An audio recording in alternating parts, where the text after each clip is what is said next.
Hello fellow human, hope you guys have a great day and let's read some more entitled parent stories. To the first one, it's basically my wedding. So this is a story about my sister's-in-law mother that happened just over 8 years ago. My sister-in-law brought this up during a family Zoom call to which one of my nieces immediately asked for me to write it up here. Cast for this will be myself, Alice, sister-in-law, Helen, Alice's mother, our entitled mother, Ron, Alice's husband, and my brother, Fred and George, two of my older brothers. To set the scene, the wedding was set to happen on a farm run by my aunt Rose. This farm is set up to be photo ready for wedding and events that people wish to have there. It comes with a hefty price tag for rental, and for her gift to Ron and Alice, Aunt Rose donated the venue and on the side lounge for all of the guests. Her children donated their time to clean and set the venue up. Her husband donated his cooking ability. Other family members provided the ingredients, and there wasn't a whole lot for the bride and groom to actually pay for. The wedding dress was made by Alice, her sister, and two of our cousins. The most expensive thing the pair purchased were the rings. Most people would be happy to spend so little for a wedding, but the mother of the bride was a problem from day one. She had to have her say in everything, just no one listened. It wasn't her day, it was Alice's day. She got progressively more angry as the family went with Alice's choices and not her ideas. Alice got to design everything, including the wedding cake. Due to her own allergies, she did not want any coconut on her cake. Pretty straightforward request, right? She had plans for a beautiful naked cake decorated with berries and a very nature-based look. The family adored Alice, but it was very clear that without needing to say anything, we all tuned out Helen and her terrible demands. Alice had ordered sunflowers and an array of orange and yellow roses and other flowers. They arrived before the rehearsal dinner and were put in the walk-in fridge to keep them looking good for the following day. Helen got very emotional when she saw the flowers that night. Fred said he had a bad feeling in his gut when Helen went off just before the rehearsal started. He didn't get to stop or catch her, but she'd gone into the kitchen and snapped the heads off of the sunflowers. Helen didn't want sunflowers in her daughter's wedding photos. To not stress out the bride or groom, Fred put a text out to the family that had supplied the flowers. He explained that he'd left the rehearsal about 6 minutes after Helen had and found the sunflowers all beheaded. The family members agreed to replace all of them and come over extra early before the wedding with the needed flowers. She also requested that he save the sunflowers' head and they could do something with the beheaded ones on the dining table for the reception. Crisis 1 averted.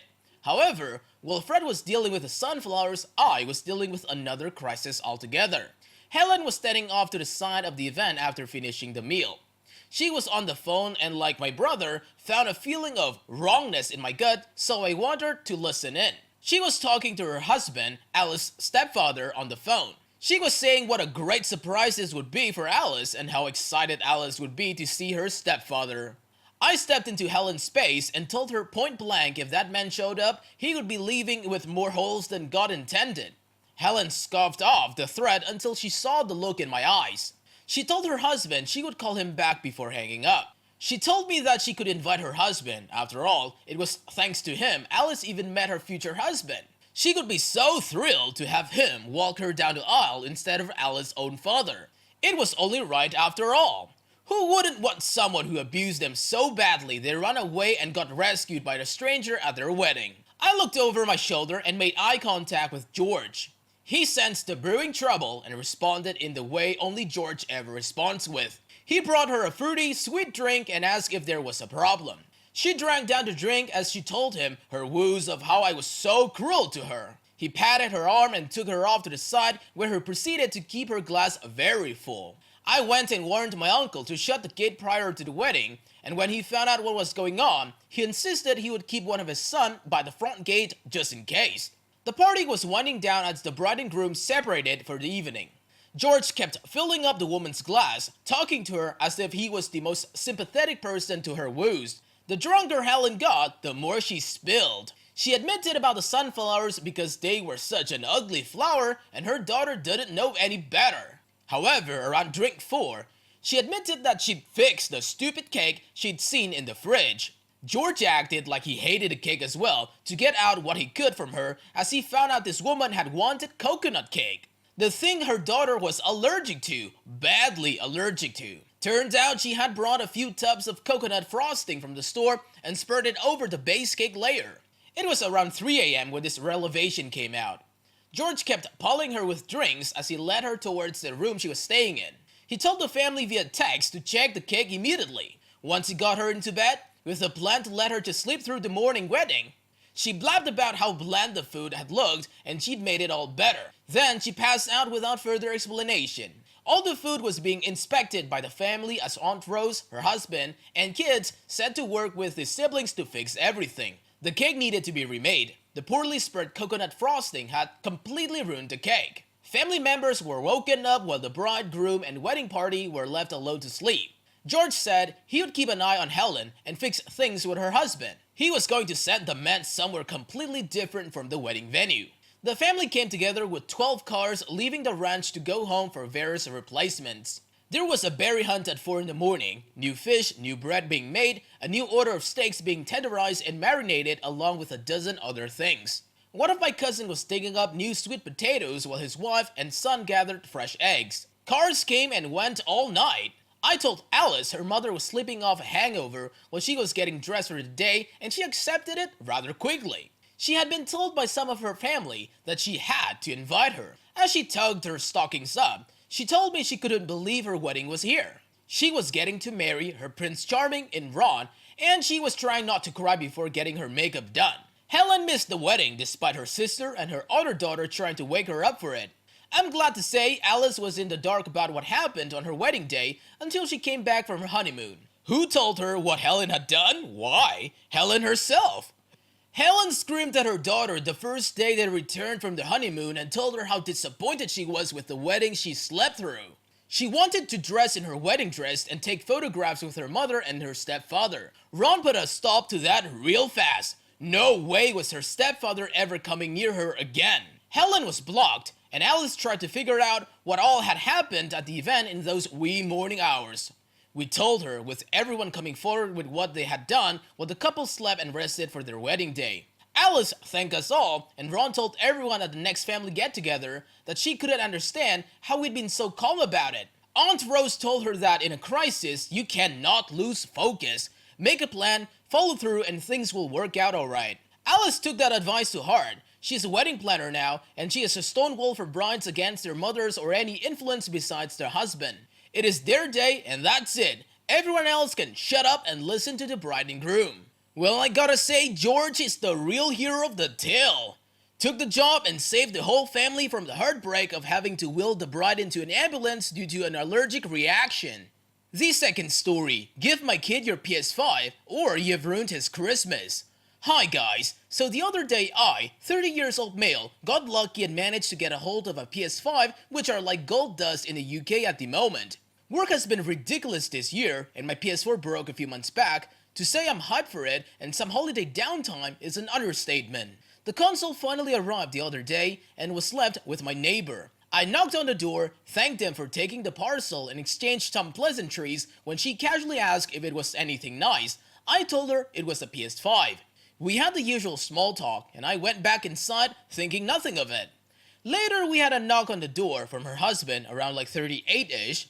He said that his wife had mentioned I'd gotten a PS5 and they wanted one for their 7-year-old son.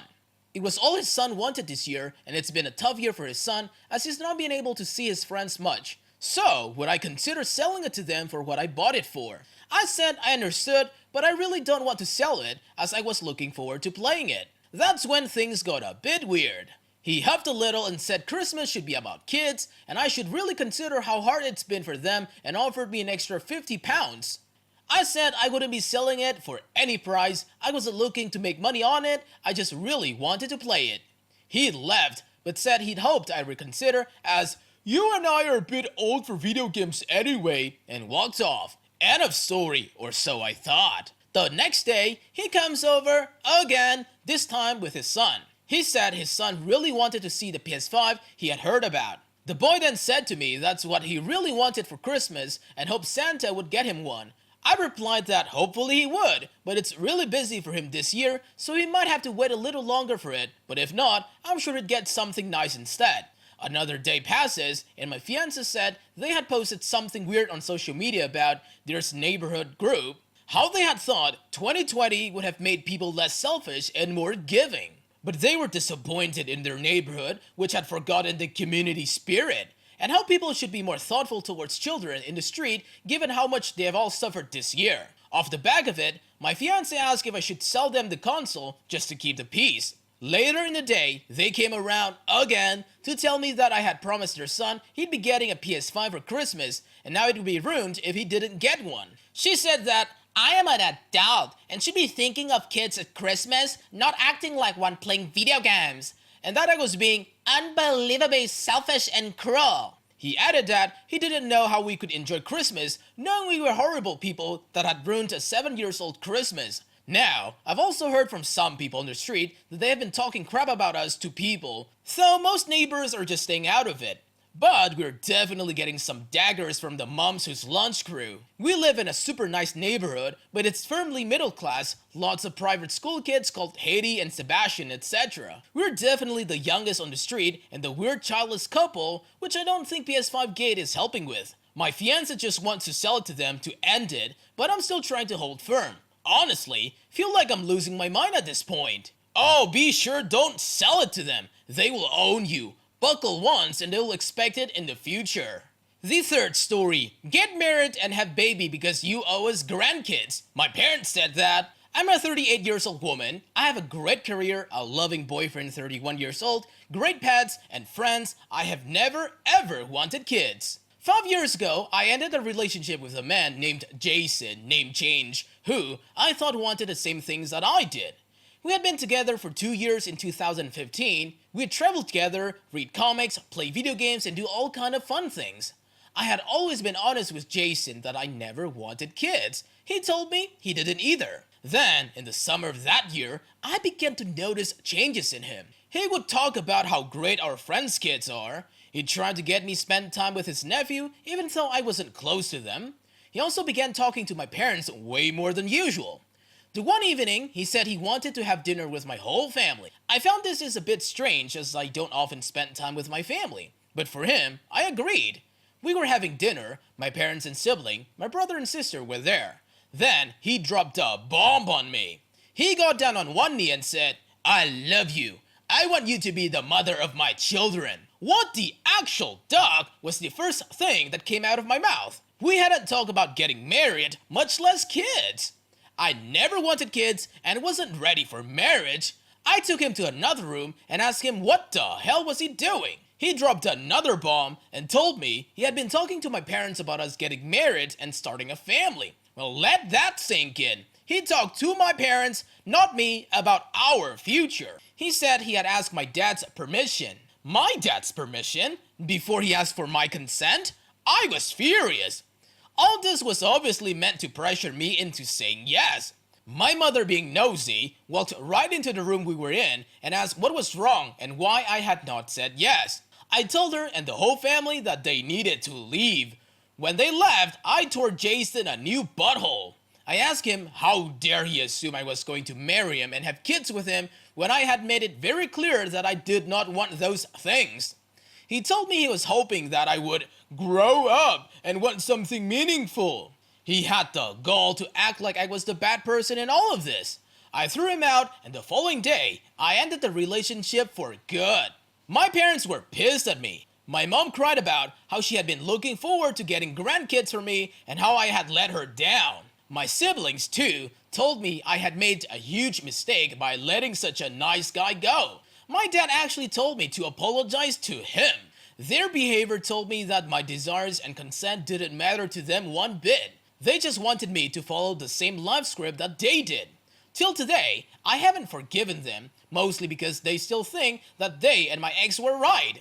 My current boyfriend and I have been together for 3 years. He and I share the same passion, and he has had a vasectomy, so I feel much more secure when he says that he doesn't want kids. My parents and siblings are no longer a part of my life. I hardly ever call or see them, and I'm happier for it. I never spoke to Jason again, though he did try to reach out to me. He maintained contact with my parents for some time, hoping that they'd force me to change my mind.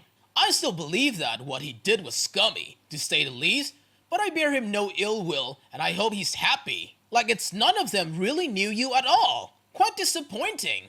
The fourth story, entitled Mother demanded my plane seat on my redeployment from Iraq. This happened in 2006. I was in the US Air Force and deployed individually to Iraq, not with a unit. At the end of my rotation, I also took the rotator back by myself. It was a commercial 747 the military paid to take a bunch of us to the US. Back then, we'd typically wear our uniforms even on commercial flights. The guy in the seat next to me was similarly redeploying and also in his uniform. This was usually never a problem because Americans were typically very kind to servicemen in their uniforms in public. I can't say how it is now because that was a long time ago. We had a layover in Ramstein, Germany, and civilians began boarding. These were mostly wives, children, and other dependents of those deployed to Europe. It had to be obvious those of us already on the plane were coming back from redeployment. We were in desert-patterned camo, glassy-eyed for mental and physical fatigue, and generally stunk of burnt pit. Well, this woman with a baby comes right up to my seat and announces that we are in her seats. The other guy needs to move too because she wants to put her kid there. We're both kind of bleary and just stared at her in surprise. I didn't care where I sat, but the stewardess hurries over and says the flight's full and they can't reseat us. This one shoves her ticket in the stewardess' face and says it clearly shows my seat number on her ticket. She wants to kick me and my seatmate off the flight. Clearly she was more entitled to it than us. She flips her finger right in the middle of the plane and goes off on the stewardess. I stayed seated more out of shock than stubbornness. I'd been awake for longer than I cared to think about by that point, and I was not reacting quickly to anything. I guess my seatmate was in the same boat because neither of us said a single word to her or moved a muscle at all. We just watched her make a butt out of herself in front of all these gawking passengers. She ended up getting herself kicked off the flight. In all, it happened rather quickly, but it still stunned me. The trip from Iraq to my home station was already going to be several days long, and she thought nothing of forcing me and that other guy off just for her convenience. I don't know why she popped in my head today, but I can't imagine being married to that. Was the flight overbooked or did she have the wrong seat, I wonder? That's it for today, fellow humans. Thanks for watching. Be sure to leave a like, comment, and subscribe. See you guys next time.